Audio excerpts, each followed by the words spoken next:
It is the Lingus show on the Creative Control Network, back once again, and we're giving you your review of Dynamite. We already have put out Rampage and Collision, which was a fucking stellar show. Fantastic. Talk about tossing off and everything, and knowing coldness in the arena. Have fucking nipples pierced. It's fantastic. We got a bunch of stuff on there. I'm Cav Manning. I'm along with my consigliere. That's Fusty Walnuts. And what do you hear? What do you say? We have a free trial on patreon.com/Lingus Mafia right now. For a week, you could jump on and go to the highest tier that you want and just see our whole entire library, the videos, everything. Go see everything we've done. We have 10 years worth on there. We have done this for 10 years. So there's a lot of shit if you want to fuck around and listen to old shit, whatever you want to do. The bonus stuff shows, all kinds of different stuff. Not even all just wrestling. There's plenty of other shit. Yeah, that's not nothing. Sports shows. There's just video game show, all kinds of different nonsense. There's a bunch of shit on there. So go check that out. And all of our socials at Lingus Mafia, of course. So I said on the other show that I was going to address Billy because he was apparently, I've gotten multiple messages from people going, "Oh, Billy buries you, Billy shits on you, this and that," right? And I haven't heard anything since the very first show. That's the one I heard. But people tell me, and I go, all right. And they tell me the gist of it. They just tell me and I go, okay. So here's my rebuttal to all of this. And people might be surprised. I do not have a single fucking problem with Mr. Billy Body. On the other hand, I see this is where I'm not a hypocrite like everybody else would be.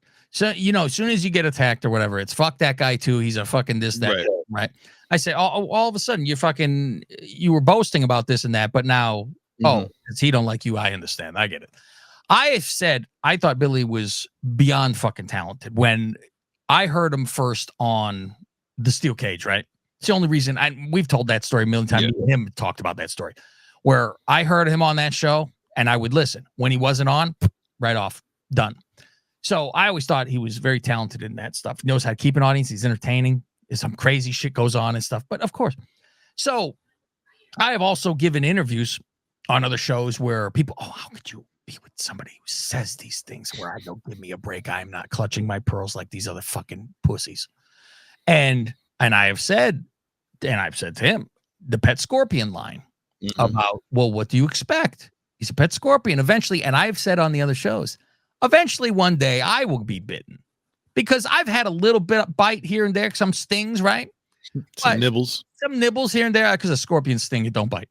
So I'm like, yeah, okay. And so, well, yeah. And I have told people, I have told everybody, what do you expect? Eventually, that's what will happen. So if I'm in shock, I'm the one who told people that. Right. So there are some facts to the matter of why, obviously, he's pissed off.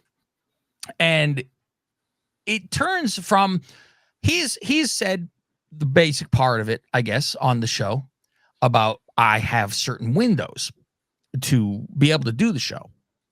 And it's more pissed off, I think, because he doesn't like Joe and I do the Joe network, which have no fucking conflict on either. It doesn't matter. So the thing is, I said I was getting not a new job, but a job at my own job already, a new title, whatever. Promotion. Yeah, something like that. So where I have to be there now, before it was, I could be out and about, pop into the show whenever. I wasn't at work itself. I could take whatever time I needed, but it's work on your own. So now it's going to the office. And so when I had said to him, I told him a month in advance. And I said, yeah, the times are going to have to fucking change. My lunch would be at noon. And I could do the show from my car, no problem, with the headset and everything. So it sounds nice. But I can't record it. So the thing is, I was always the one recording. I have all the equipment, all that stuff. So when me and Billy would do a show, I would set up the phone into the Bluetooth and record it all. And he talks into his phone. He doesn't have all this stuff, right? That's fine. It's his prerogative if he doesn't want to. And I'd record it, post it, yada, yada.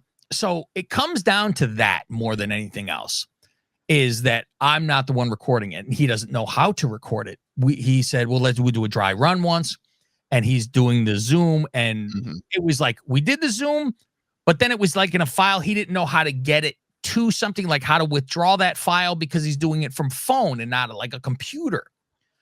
And so then it was, well, what we could do is just do live YouTube. There's nothing then. And that's what we did with the van show, where I was in the van.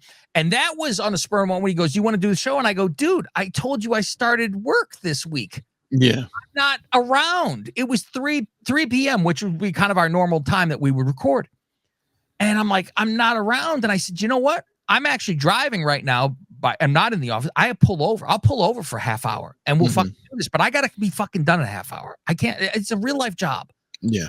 So he's like, okay, fine. So boom, that's where we're talking. And I, did that. That was the next show, which it was, I didn't like the look of it being in a van where, spare me. That meanwhile, I'm going out of my way to do it in the first place, but you don't like the background. Don't give me that bullshit. I know you shit. So I'm like, well, okay, well, I don't like that you don't have a microphone, whatever, let's fucking play. So I'm like, okay, whatever, and of course I get he's going to yell and scream because I'm not doing the show. And I had said on that text beforehand, the show that we were supposed to do after that show, I said, he texted me in the morning, what time you able? I said, noon at lunch. And that's 8:00 at night for him. It's 8:00 at night. It's not some weird fucking time. It's 8:00. Yeah. On one of the days. And I was like, I don't even care if it's Monday, Tuesday, Wednesday, Thursday, or Friday. You pick any of those fucking days. It's noon. I don't, whatever. You're busy on Friday. We do it on Thursday. Because he goes, what about NFL? I go, we do NFL on Thursday. We do the show on Friday. Whatever. I got 30. It's what it is. And so I say, I'm going to lunch in 3 minutes. You ready? You able? He goes, no, I'm not. I'm out and about. Okay. Guy's got a life. He's out and about. And I go, all right. And he goes, you can't spring it on me out of the blue. Yeah. And I'm like, I can't take a screenshot. And I go, I didn't. Plus I told you a month ago. And so then it was, and I said, I knew this would happen because of our time thing. I wasn't yelling. I knew this would happen. We're texting. I knew this would happen because of our time zone difference. He's in fucking line. It's 8 hours difference. And I said, I figure I'd fade out from this eventually because of the fucking time difference. And for one, I'm not doing like the weekend. I got a wife. We do things. We'll go somewhere. So I got to be in the middle of noon. I got to be around. Collision. Yeah, I'm not doing it. Thank you. I got important things like watching fucking Collision. So he replied back with, oh, has your other show fucking stopped because of the work time? And I said, no, because I do it at 8:00 at night when I get home. Me and Faust are in the same fucking time zone. And that goes for a while without a reply because there really is there's no retort to that other than, yeah, I guess you're right. It's the fucking time zone. Yeah. Nobody's against you. Nobody's fucking trying to fuck you. And so then I get the reply, make sure, fuck that. What's that for me? 4 a.m. Fuck that shit. I'll do it myself, but make sure you get that show done. That guy's network who because of me, that fucked me over, but cool, whatever. Right. And so I just never replied after that. And I haven't spoken since. Well, let's go back to how did he get to Russo's show? A fan of me said Disco was talking shit about him. And I had told him, and he says he once talked to Russo. So I said, well, try to get on that fucking show. You could, maybe get in there. So that's how we got on there. Through that, then he goes to the Disco show, knows all of them. So by 6 degrees of separation, I fucking started that shit. But his talent is fucking what kept him there and was entertaining for him to go there. Put aside all the fucking how things ended for him with both of them. Who cares? That has nothing to do with the fucking story, but it is what it is. So now it's, Cav only has this amount of time. And, if I want to talk, I want to continue to talk on it, which, yes. So I'm always like, well, I don't get why you couldn't have done that. The 30-minute thing would be the problem, I guess. And he wants to continue on.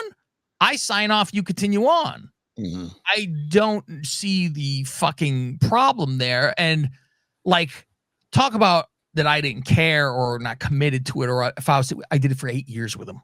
Sure.